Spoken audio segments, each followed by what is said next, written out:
Hey guys, welcome to Tabletop Baseball. As you know, this is mainly a baseball channel, but we've been lately bringing in some new games to the mix. Horse racing, for example. Tenacious Earl, he's going to be bringing in some golf. There might be some more stuff on the horizon, we'll see. But today we're going to take a look at a new game, and I'm going to show you how to play it. It's Win, Place, or Show, horse racing.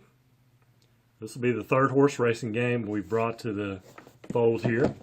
This is the Avalon Hill Company, 1977. It's out of print.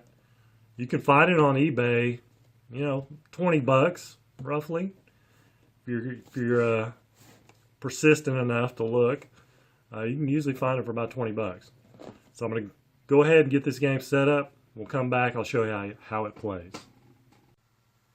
Alright, so as with most racing games, it's a pretty big board, so I'm going to kind of pan around with my camera because I can't really, if I zoom out way out here, hold it way up, I could probably get everything in, but here's a look at the board. It's a three-piece board, middle piece, and then another piece over here.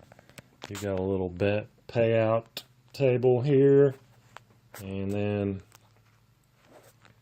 this game revolves around betting a lot. That's one way to play it. We'll get into that in just a second. There's the auction block, another payout table for other people to look at. So there's kind of a look at the board. Now, when you start the game, everybody's going to get a little program. Kind of cool. There's six. This holds up to 6 horses, as you can see there. So there's 6 programs. One for each person. They're all the same. We'll take a look at the program. So there's up to what? 6 races? 6 races in the program. So just a rundown on the program here. Looking at the first race, this is the type of race, a claiming race. Purse, $10,000. How long is it? 6 furlongs. And here's your purse money. First place, $5,000. Second place, $3,000. Third, $1,500. Fourth, $500. So looking at the horses, as you can see, this tells you the color of the horse. So the first position horse is always going to be red. If you look here, the next race, every first position horse is always red. So it gives you the colors, the odds of the horse. The jockey, is he veteran or apprentice? Name of the horse, name of the stables, class, and class speed. Okay, so basically right here, these numbers tell you the running strength of the horse. So the higher the number, the faster the horse is. Like this is the first turn, second turn, third turn, fourth turn.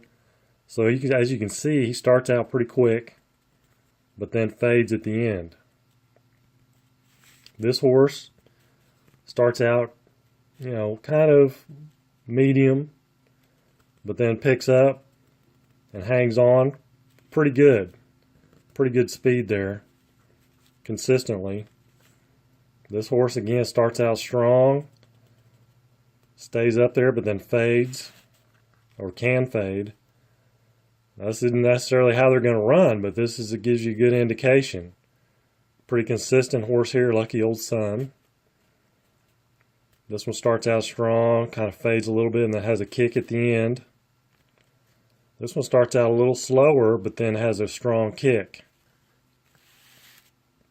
So that gives you kind of a guide on how to bet. Now, I don't play the betting side of things. Typically, we don't. Every player gets $50,000 to start with. And what you do is you auction before each race. Every horse goes up for auction. And you bid on the horse that you want to buy. You bid on every horse. If you have the highest bid, you get that horse.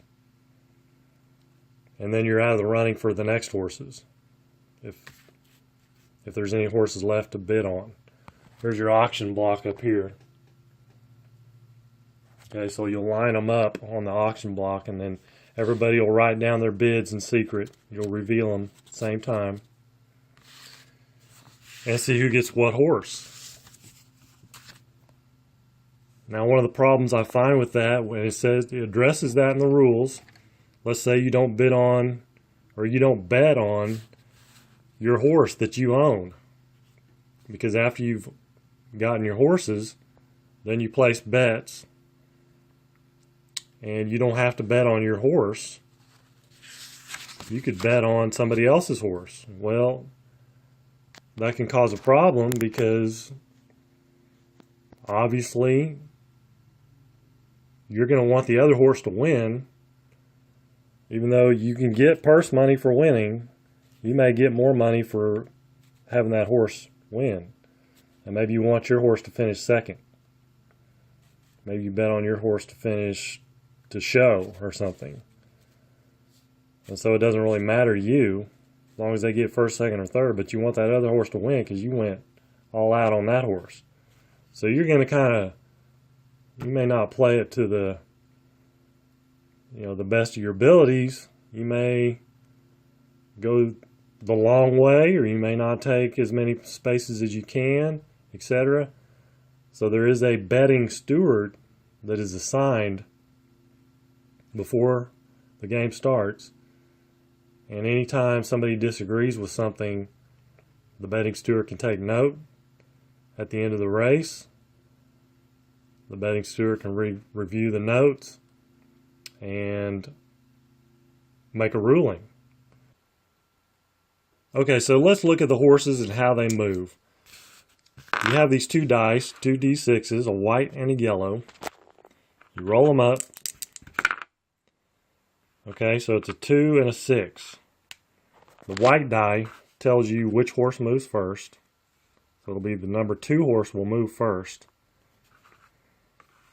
And also, this is also the number that will be added to this number. Because it's the first turn. This will be the second turn, third turn, and so on. So he'll get to move 9 spaces. Now if you add these together, it's an 8. If you look over here, there's a bonus number. That'll focus there. Bonus number. Each horse has a bonus number. We look down here, mustard seed has an 8.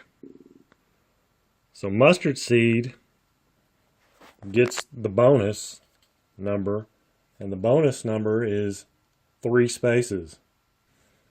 So whichever horse has the bonus number, if there is one, there might not be one, that horse gets to move an extra 3.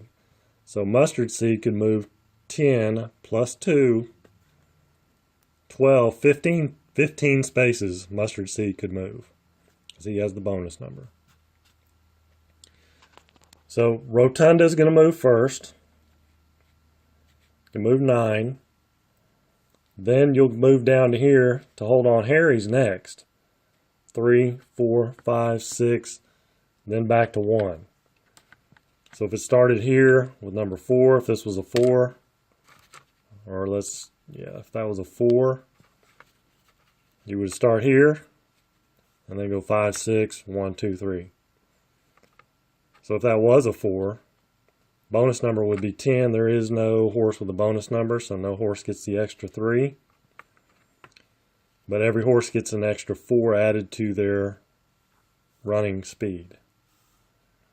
But again, you start with Lucky Old Sun, then you go to Mustard Seed, blah, blah, blah, around there. So the difference between veteran jockeys and apprentice jockeys, let's look at that for a second. Veteran jockeys, now diagonal spaces are counted. You can move diagonally. Some horse races you cannot. This one, that would be 1. So let's say this is a veteran jockey. Veteran jockeys can change lanes 2 times. Up to 2 times per turn. 1, 2, 3, 4, 5, 6, 7, 8. They can go back to their original lane also. So if they started here and they went 1, 2, they could move and then come back to their original lane if they wanted to. Apprentice jockey can only change lanes one time per turn, and it cannot go back to his original lane in that turn, obviously, because he can only change lanes once anyway. Okay. Also, there's an apprentice allowance or a move allowance for apprentice jockeys. One time during the race, apprentice jockeys can move an extra 2 spaces at any time. Doesn't matter what turn number it is. Doesn't matter if they have the bonus that time. So if they had, let's say, hold on, Harry got the bonus number. So he's got an extra 3. Plus, let's say it's bonus number of 5. Let's say it was a 3. So that's 14. Plus he got the bonus number. If this was a 5, total of 5, both these D6s. So that'd be 17. Then if he wanted to use his apprentice bonus, that would be 19 spaces on that turn. He could go. 11 plus the 3 on the white D6. 14 plus he had the bonus number. That's an extra 3. 17 plus his apprentice bonus, 19. So you can see that would be a huge jump there if he wanted to do that. Now looking on the board here, there's these spaces with dashes. If you start a space, if you start a turn, let's say you start a turn and you're on a space with a dash. That means you do not have to change lanes to pass this horse. You can go 1, 2, 3, 4, 5. Now you can never stop in front of a horse, directly in front of a horse. 6, 7, 8, whatever. So he didn't have to change lanes to go by that horse because he started his turn with a dash. Now let's say you're ending your turn with the end of your turn would put you right here. You don't have to go all the way. You can stop short if you want.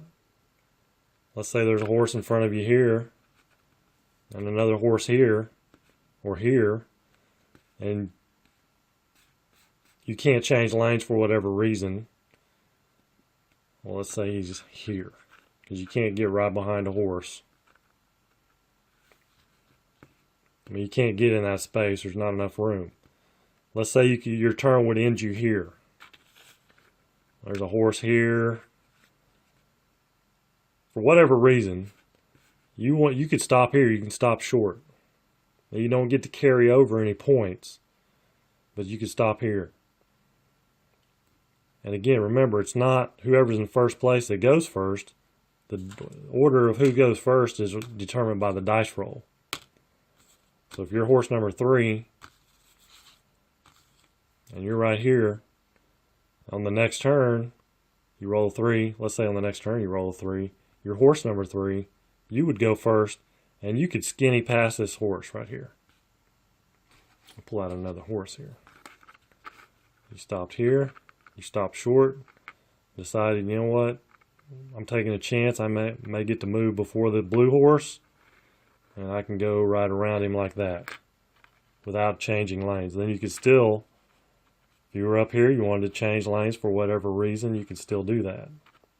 Let's talk about the turns for a second. You can't change lanes in a turn. If you start the turn in this lane, in this green area, you have to stay in this lane all the way through the turn. Now you can still pass a horse if you start a turn on a space with a dash. So you can still pass a horse, but you'll need to have started a turn with a dash, with a space with a dash. Again, can't change lanes in a turn. Only difference on turns. Alright, so that's basically it. That's basically the gist of the game. So there's a couple better ways to play this game. One is everybody gets a stable. As you can see here, Sean Mark Farms is a stable for Gunsmoke. Alright, so every stable is listed in every race. It's the same 6 stables with different horses. So Sean Mark Farms, Gunsmoke is in the number 1 position here. In the second race, Sean Mark Farms has Spelling Bee and starting in the number 2 position. If you go over here to third race, Sean Mark Farms has Egg Yolk starting in the 3rd position. Down here in the 4th race, horse number 4, Adam's Apple.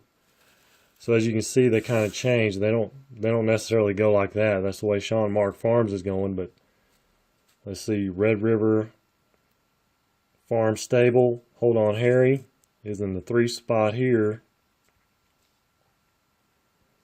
Down here in the 6th spot here. In the 1 spot here. So it kind of jumps around.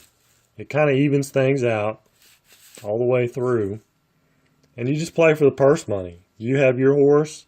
You try to win with your horse. You try to win that purse money. Now you could still place bets, but you can only bet on your own horse. That keeps the foul claims out of the picture. If everybody, has to bet on their own horse, and you're racing for your stables, you're trying to win, etc. Another way to play, let's say you have a party, you've got a bunch of people over,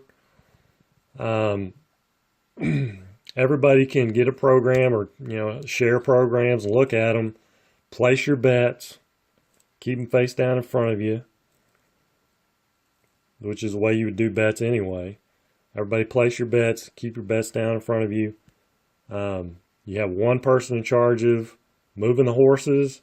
Somebody can roll, and everybody has to agree on the movement of each horse. If there's anybody that disagrees, basically after you've moved the horse, you say, is everybody okay with that? If there's somebody that's not, you take a vote. If there's an option A or B, he can move here or he can move here. You lay them out, okay? It's either here or here. Whatever the situation, then everybody votes. A or B. A, B, A, B. Whatever the situation. And everybody has to vote. Even if your horse is not involved, everybody must vote. And then if it's a tie vote, just flip a coin. A heads, B tails. And you have to live with it. So that's another way to play. It's kind of like you're at the races. You've got your program. You're looking at the odds. You're trying to decide on which horse to bet on. It's a mutual agreement on the movement. And you just see which horses come in, It's kind of like, it's more like real horse racing, being at the track. So those are a couple better ways to play, in my opinion. And the game does come with money. It comes with this paper money here. You're supposed to start out with 50,000. We don't usually use it. We just kind of keep it on paper, write it down. And you got betting slips also. There's your betting slip, so everybody can have a little betting slip to keep in front of them. So it comes with 6 horses. You got 6 programs. You got a white and yellow D6. You've got paper money. You've got your betting slips and your instructions. And then your board, and that's what you get with Win, Place, or Show. I hope you guys enjoyed this video. If you have any questions, just put them down in the comments. I'll try to get to them and answer them best I can. I'm out of here for now. Thank you guys for watching. Till next time, take care and God bless.